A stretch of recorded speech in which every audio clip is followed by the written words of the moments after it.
question I regularly get asked within my masterminds is, how do you make your voice heard? Your expertise recognized? How do you make your services stand out, and how do you become seen as a thought leader? Welcome to the Master Your Business podcast, where we bring you the best in branding, marketing, and customer experience strategies. I'm Deirdre Martin, your host. And if you've been asking yourself how to level up your growing business, your marketing, your customer experience, or how to make more of an impact with your brand, this show is for you. You'll discover actionable tips and insights to help businesses just like yours gain clarity and illuminate the path to success. Train with industry experts, learn sales and marketing strategies, business and mindset hacks, and be inspired by authentic entrepreneurship stories. As your host, I share the no-nonsense advice that accelerated my journey from boring bank manager to industry thought leader in marketing and customer experience. Learn how I made the leap into the world of six-figure success, digital courses, keynote speaking, and co-authoring a #1 bestseller in just 1 year. Together with interviews from industry experts, this show ensures you're seen, heard, and hired by your ideal clients. Join our growing community of subscribers and let the Master Your Business podcast empower you to tackle your most significant challenges on your path to business success. Don't miss out. It's your turn to learn from the best and master your dream business. Hey there, fellow service providers. I'm Deirdre Martin, your host of the Master Your Business podcast. Today, we're talking about webinars, masterclasses, and workshops, the 3 magical tools that have transformed my business, and I'm confident they can do the same for yours too. So in today's online service business landscape, sometimes it feels like you're trying to shout over a roaring crowd to get noticed. Anyone else feel that way? It's really why. It's because there are countless businesses vying for our ideal client's attention, vying for your attention, my attention. And so a question I regularly get asked within my masterminds is, how do you make your voice heard? Your expertise recognized? How do you make your services stand out, and how do you become seen as a thought leader? So it's one question, but it's all of the questions combined, if that makes sense. And so there is a solution. And it's the same solution I always share with clients. And that solution is embracing the power of valuable content. Enter webinars, masterclasses, and workshops. They seriously can be the unsung heroes of growing your business. And it doesn't matter what your niche is or what your industry is, the same thing applies. These educational events, they're not just about imparting knowledge, they're actually about creating meaningful connections, establishing credibility and authority for you as an individual and for your brand.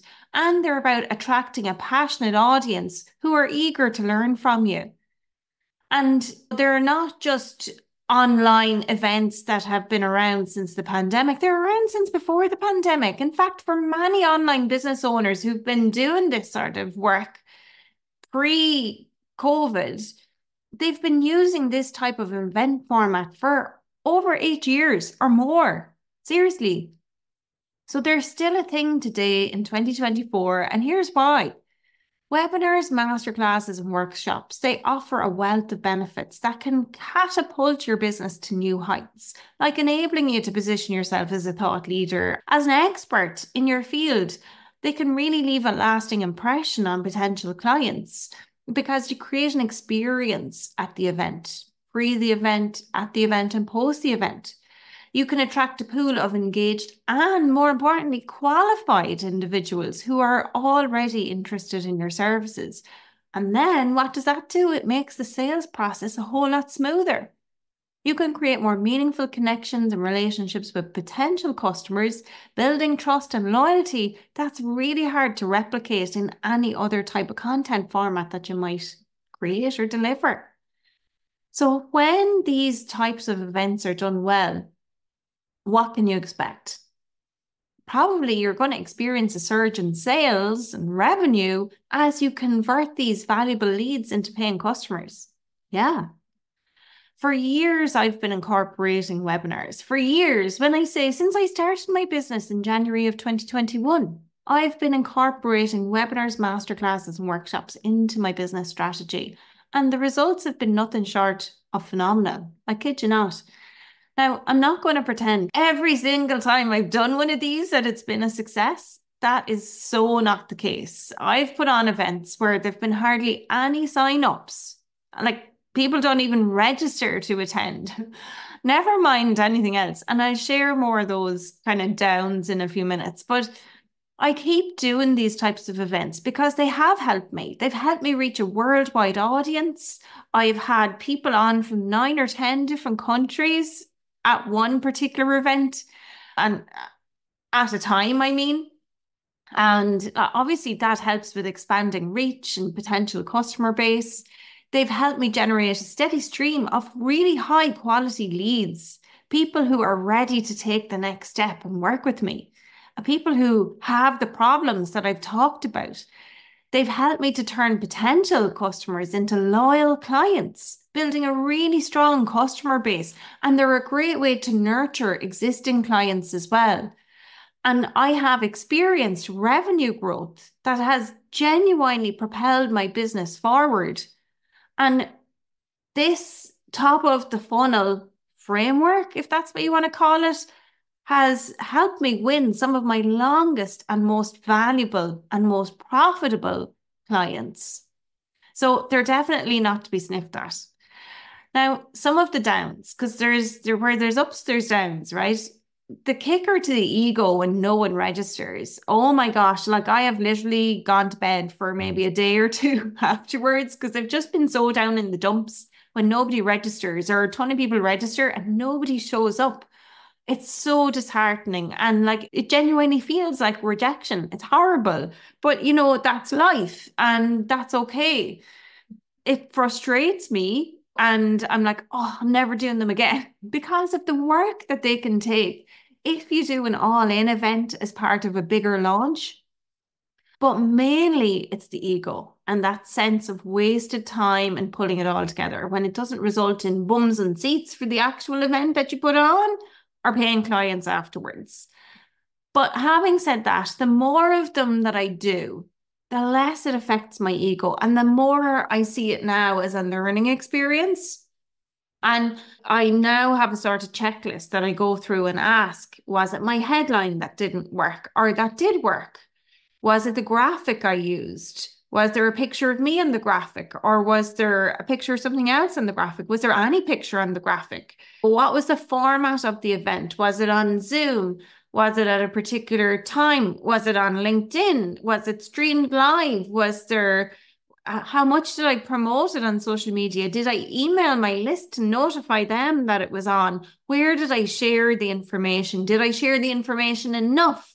Was the date and time convenient? And all of those things. So it's like a checklist to see, did I do it right? Because sometimes it's easy to come on and do a masterclass and do it impromptu. Like this could nearly be considered a masterclass. For doing these types of events, when I started my business in 2021, in fact, before I started, I finished working in the bank that I was working in December of 2020, around the 4th or 5th of December, I think it was. And I already had my coach lined up that I was going to start working with in January of 2021. And she'd recommended that I read some books. And I read a book by Russell Brunson. You may have heard of him. He has written a book, Expert Secrets, Traffic Secrets. There might be some other sort of secrets thing. But Expert Secrets was really about positioning yourself as a thought leader. And one way of doing that was with webinars, workshops, masterclasses. So I read that and that kind of propelled me to read more of books along those lines about, oh, this is a really great way potentially to do this. And we were mid-pandemic at the time. So I was inspired by Zoom and how accessible it was. And actually reading that book and working with my coach and starting my business mid-pandemic helped me have the vision, if you like, to think, oh my gosh, I could actually have a global business. My business doesn't have to be based here in Ireland, where I'm specifically bound by location. I live in the middle of two counties, Carlow and Kilkenny, and I don't have to be bound by geography, if I'm online and I can do these types of events, I can have people from all over the world attend. And so I really dove under the hood and I read Jeff Walker's book. I think it's called Launch Formula or something. Another lady, Kelly Roach's book. She has one called the Live Launch Method. I follow Amy Porterfield. I listen to her podcast and I have done one of her programs as well. And she's got methods on how to get bums and seats, the flow that you should follow when you're giving a webinar masterclass, if you're going to sell at the end of it, like they all do. And let me tell you, I hate most of them. But here's why. It's because they're so salesy. And I'm sorry for my avid listeners in the USA, but you guys, you are so salesy over there. I can just picture you guys saying you've gone mad and you're sawing mattresses in half outside some of your shops. That sort of stuff just doesn't happen in Ireland, or probably the UK, to be fair. And what really put me off was shortly after reading all of those books in a row, I attended a masterclass that was being run by a guy in my niche. And at the time, my niche was really focused on customer experience.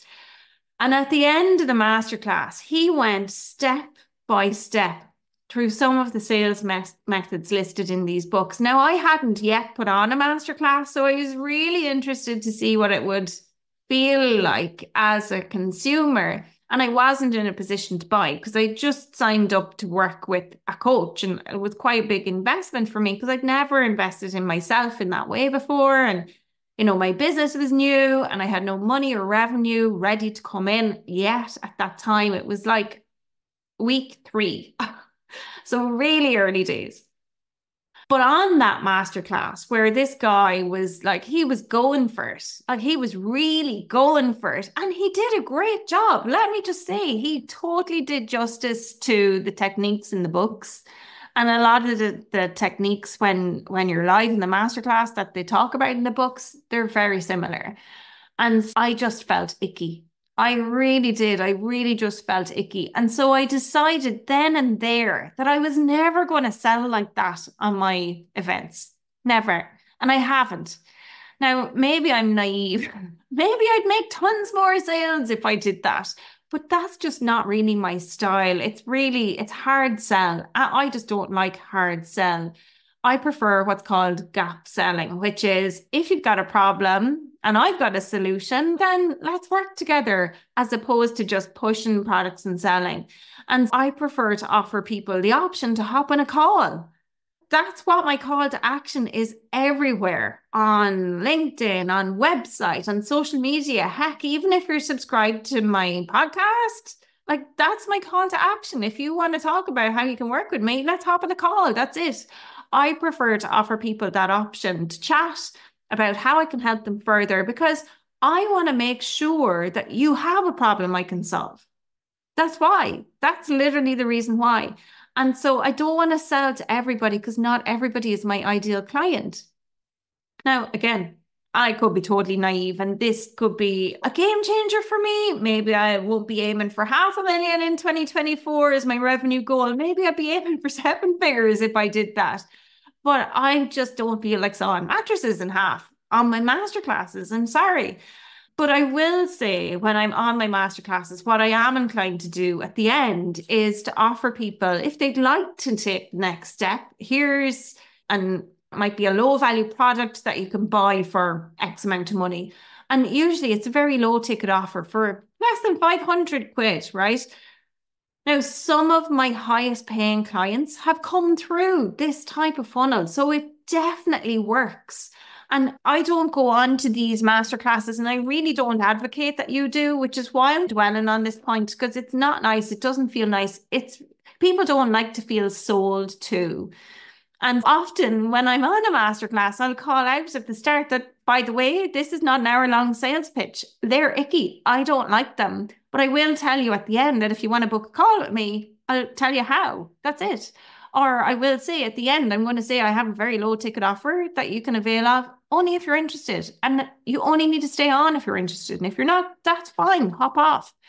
So rather than an hour-long sales pitch, at the end, I will spend 3 to 5 minutes after delivering enormous value for 50 minutes to an hour and a half about whatever the topic is in the webinar, I'll spend 3 to 5 minutes, right? That's it.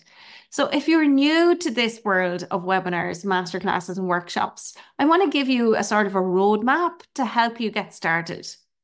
And again, at the end, when you're doing this and you're live, that's all you need to know. You only need to spend 3 to 5 minutes going on about how people can work with you. That's it. You don't need to sell there and then. And even selling there and then requires having a lot more things set up, which can maybe put you off getting started.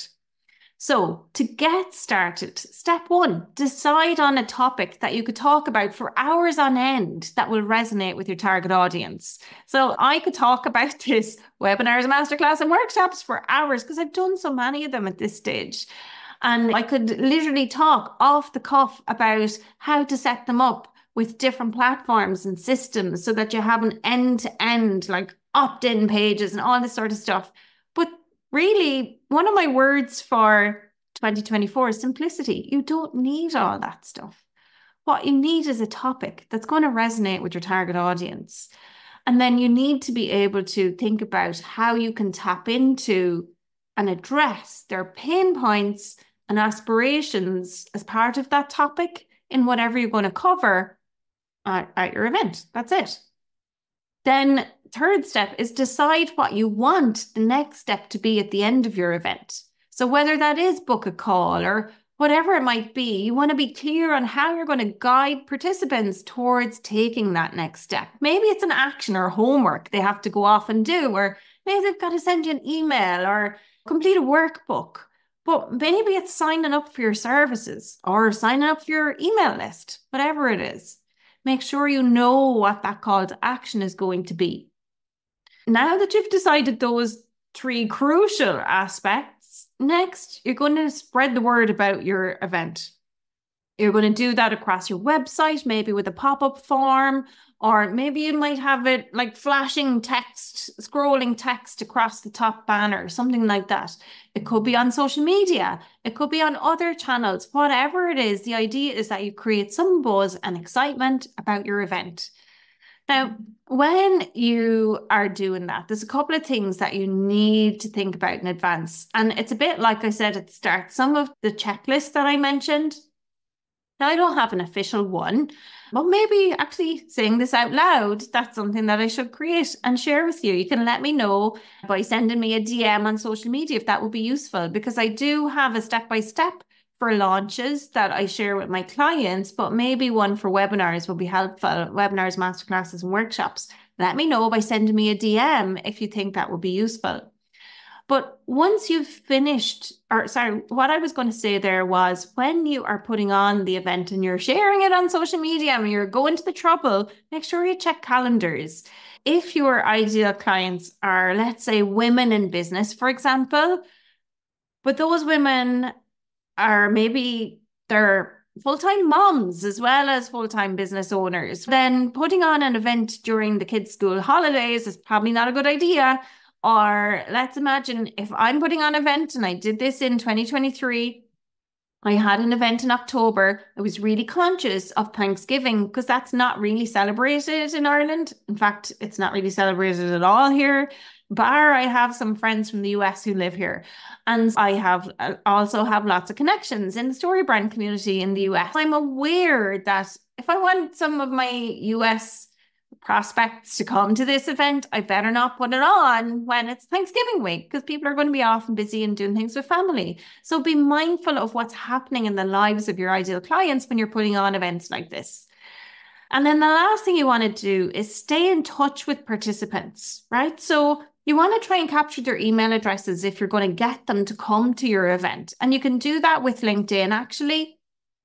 If you create your event on a business page on LinkedIn, there's a box that pops up which is capturing registrants' information. So it literally gathers their email addresses for you and it tells them when they opt in to attend that they're given your email address.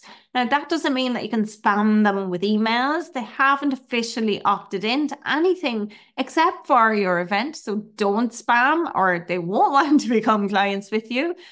But do stay in touch for a little while before and afterwards. So remind them the event is coming up. And then afterwards, you could offer them additional valuable resources if they don't book a call or buy from you at that actual event. And the idea here is that you're nurturing the relationship with them. And that relationship and nurturing it in a nice way could lead to a long-lasting partnership. That has absolutely happened for me. So I do have a bonus tip here, and the fortune is in the follow-up. That's my bonus tip. Some people might not be ready to take action on the day of your event, but after a few days, weeks, or months, that could totally change. If you get their permission to send them emails and messages, by all means, definitely do. Folks, if you've never used webinars, masterclasses, and workshops, I can't recommend them enough. You can get started with just a social media post and a Zoom link. That is literally all you need to do to create them. That's it. And you could just go live like that for the very first time and not expect anything in return. Do it as a sort of practice or beta launch if you've never done it before. But yes, they can be a lot more complicated. You can have like opt-in pages that are landing pages that you create with emails that are gathered.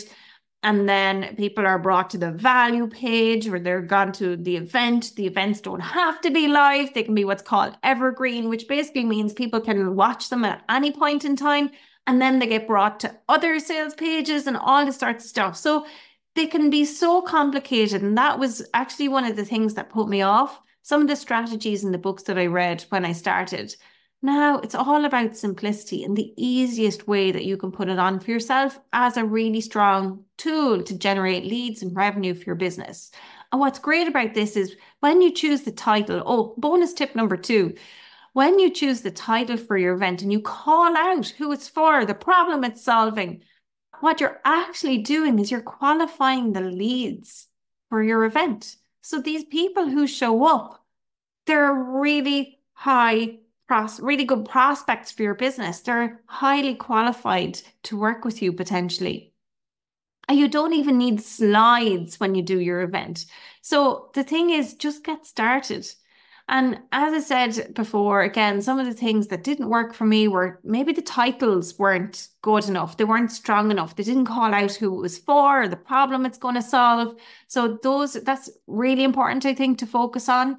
And the graphics, make sure the graphics look like they're professional and really good quality. Make sure they're good. And the caption about your event is clear. And away you go. And if you want some help to clarify what that caption is, go back and listen to the episode 62, I think it was, 61 or 62, about bullet points. Go back and listen to that episode about bullet points, because you should absolutely use bullet points in your captions about your events to highlight the benefits, or maybe to call out the pain points as well. And you could share the testimonials in here from other people who've attended or people who've worked with you and gotten great results. Definitely do that in your caption. Okay, that's tons of bonus tips there.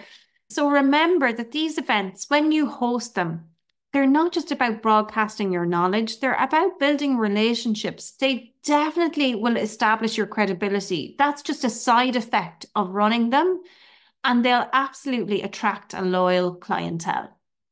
That's a wrap for today, folks. Thank you for tuning in. And before you go, please remember to subscribe to the Master Your Business podcast wherever you're listening to me today.